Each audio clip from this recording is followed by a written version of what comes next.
আসসালামু আলাইকুম। আপনাদেরকে জানিয়ে দিব পরিকল্পনা বদলে গেছে সাকিবের। মুখে হাসি নিয়ে তিনি জানিয়েছেন আরো একটি টি-20 বিশ্বকাপ খেলার প্রত্যাশা। এছাড়া আরো জানিয়ে দিব 25 বছরেও উন্নতি হয়নি বাংলাদেশের ক্রিকেটের। সাবেক কোচের সঙ্গে একমত মোহাম্মদ আশরাফুল। এবারে সর্বশেষ জানিয়ে দিব বিশ্বকাপে যে কোনো দলকেই আমরা হারাতে পারি বললেন তানজিব সাকিব।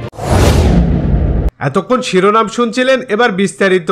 আর বিস্তারিত জানতে ভিডিওটি না টেনে দেখতে থাকুন। পরিকল্পনা বদলে গেছে সাকিবের। মুখে হাসি নিয়ে তিনি জানিয়েছেন আরো একটি টি-20 বিশ্বকাপ খেলার প্রত্যাশা।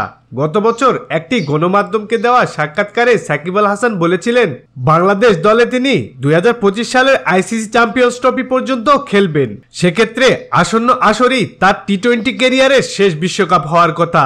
অথচ পরিকল্পনা বদলে গেছে এই অভিজ্ঞ অলরাউন্ডারের। মুখে হাসি নিয়ে তিনি জানিয়েছেন আরো একটি বিশ্বকাপে খেলার প্রত্যাশা। গতকাল শুক্রবার গ্রিন রেড স্টোরিতে দেওয়া এক সাক্ষাৎকারে বিভিন্ন বিষয়ে কথা বলেছেন 37 বছর বয়সী এই অলরাউন্ডার। সাকিব ও ভারতের রোহিত শর্মা স্রেফ দুজন ক্রিকেটারই যারা কিনা টি-20 বিশ্বকাপের 9টি আসরের সবকটিতে খেলতে যাচ্ছেন।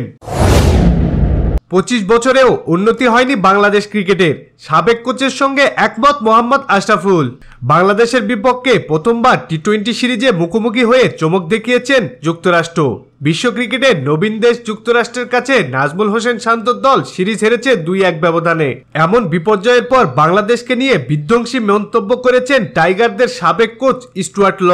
বাংলাদেশ ক্রিকেট নিয়ে মন্তব্য করতে গিয়ে বলেছেন গত 25 বছরে খুব একটা উন্নতি করতে পারেনি টাইগাররা। বাংলাদেশের সাবেক এই কোচের সঙ্গে এবার একমত পোষণ করেছেন আশরাফুল।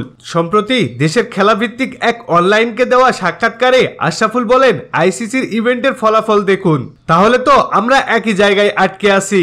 কেনিয়ার মতো দল সেমিফাইনাল খেলে ফেলেছে, শ্রীলঙ্কা বিশ্ব চ্যাম্পিয়ন হয়েছে, 3-4 বার ফাইনালও খেলেছে। সেভাবে চিন্তা করলে টেস্ট স্ট্যাটাসের 24 বছর আইসিসি ইভেন্টে আরো ভালো খেলা উচিত ছিল। এবারে সর্বশেষ জানিয়ে দিব বিশ্বকাপে যে কোনো দলকে আমরা হারাতে পারি বললেন তানজিব সাকিব। নিজের ক্রিকেট ক্যারিয়ারে শুরুতে বড় একটা সাফল্য ধরা দিয়েছিল তানজিব হাসান সাকিবের। অনূর্ধ্ব 19 বিশ্বকাপ জয়ী দলের সদস্য ছিলেন তিনি। বড়দের বিশ্বকাপে অবশ্য এবারই প্রথম খেলছেন তানজিব। যুক্তরাষ্ট্র ও ওয়েস্ট ইন্ডিজের টি-20 বিশ্বকাপের জন্য বাংলাদেশের স্কোয়াডে রয়েছেন এই ক্রিকেটার। বিশ্বকাপের আগে খুব একটা ভালো অবস্থায় নেই বাংলাদেশ। যুক্তরাষ্ট্রের কাছে 2-1 ব্যবধানে সিরিজ হেরেছে।